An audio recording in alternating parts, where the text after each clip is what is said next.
guys! Welcome back to my channel. Ngayon, mag-haul tayo from Divisoria. Kagagaling lang namin sa Divisoria. Tapos, ayun, hindi ako nakapag-vlog kasi maraming tao. Sobra. Hindi ka makasiksik. So, lahat ng papakita ko sa inyo is from Divisoria. So, first, pumunta kami sa 168. Tapos ito, nabili namin yung brush, yung set. Hindi ko alam kung ano. Mura lang ito. 200 pesos. 1, 2, 3, 4, 5, 6, 7, 8. 8 brushes na siya.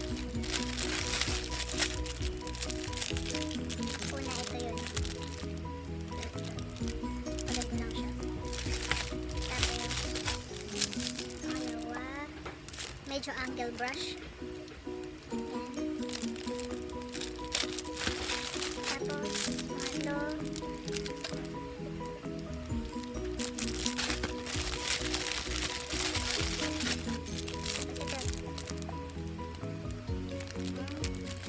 So, apat sila na malalaki. Ayan, 4. Tapos ito naman is medyo ganyan. Hindi ko alam kung saan ito ginagamit. Tapos ito, naka-angle din siya. Ang eyeshadow. Tapos, ito naman pang blend. And then, itong isa is diretso lang. Yung mga brushes, complete set, 200 pesos lang. Sobrang mura. Tapos pangalawa ito, armband. Para dun sa ano niya, kasi nagja-jogging siya. Kailangan niya nito. Para dun sa ano niya, 5S. Tapos, bumili din ako nitong eyelashes. Ang number nito. Ito yung code niya. SN04. Tapos, ayaw niya nagkaganto ko yun. Pero for the sake of the video, gagawin namin to. Ako lang pala. Hindi ko siya lalagyan nito. Ako lang ang maglalagay nito. Tapos may glue. Ito 60 pesos. Pero binili sa akin 50 pesos na lang. Tapos ito naman 100 pesos. Tapos ito ang pinaka-gusto ko. Pinaka-cute. Ito, pom-poms na meron siyang flower. Yan. Ganda diba? Kasi ito, ano lang siya, 80 pesos. Samantalang dun sa egg, tsaka sa egg, meron dun mas malaki, 250. Tapos yung maliit nila, 150. So makakamura ka na, maganda pa siya, meron pa siyang bling bling. Kasi dun ako bumili ng pom-poms. Medyo, yun, yung dalawa nawala na. Yung gantong kulay kong pink, nawala. Kaya parang sayang kung mawawala lang, bibili mo mahal tapos yun.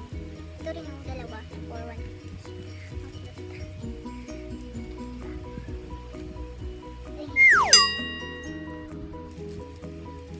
Tapos, next is yung fish eye. Tinanggal ko na sa lagyanan niya, hiniwan namin doon kasi tinestingan namin doon sa Starbucks. Kaya yun. Ito naman. Ito pala, ano to? 100 pesos? Ay, hindi, 130. Ginawaran namin 150 dapat. 130 na lang. Yun, tapos ito, 100 pesos. Tapos yun. Tapos ito naman salamin ko. Pinagawa ko lang to. Ito yung galing sa Pop Culture. Binili ko. Pinagawa ko kanina yung lens. Pinapalitan ko. 400. Yun naman, doon sa Ideal Vision, mababait. Mabait naman si ate. Kahit naghintay kami, kahit hintay kami almost 2.5 hours. At least nakuha ko kagad, diba? Ganda. Tapos next is itong background ko. 280. Dala siya. Merong basta yun. Merong kitab-kitab. Kasi dos. Kratos in RS armor with the blade of Olympus and the blade of Athena. Ganda. Tapos ito. Para siya shoes. 20 pesos lang po. Kaya bumili na kami kasi yung sandals ko medyo bibigay na eh. Hirap humanap ng tahiyan ng sapatos dito. Tapos ito. Next is this one. Short. 260 na. Sure. Pero koto lang mo. Tapos, yun lang to eh. So, galing sa Ideal Vision. Ito, pinagawa ko sa Ideal Vision. Ito yung kanina kong salamin. Diba? Ang daming magaganda doon sa Divisoria. Sobrang dami. At sa wakas, marami na akong brushes. First time ko to, set. First time. First time, nagkaroon ako ng set ng brushes. Kasi hindi naman ako may brush. Dati kasi hindi naman ako nag-makeup ng college ako. Pulbo at tint lang, okay na. Tapos ito pala. Review nito, sobrang ganda niya. Yung Zurich na shade. Ano siya? Dupe siya para dun sa Kylie matte lipstick na Coco K. Sobrang ganda niya. Kaya yun.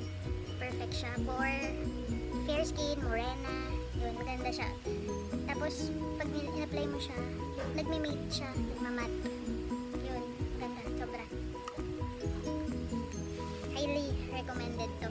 Next, gagawa ko ng review nito, fake and real. Kasi meron akong fake nito. Binili ko siya sa Divisoria kasi hindi ko ginagamit yun. Yun. Kasi magkaiba nga lang siya ng kulay.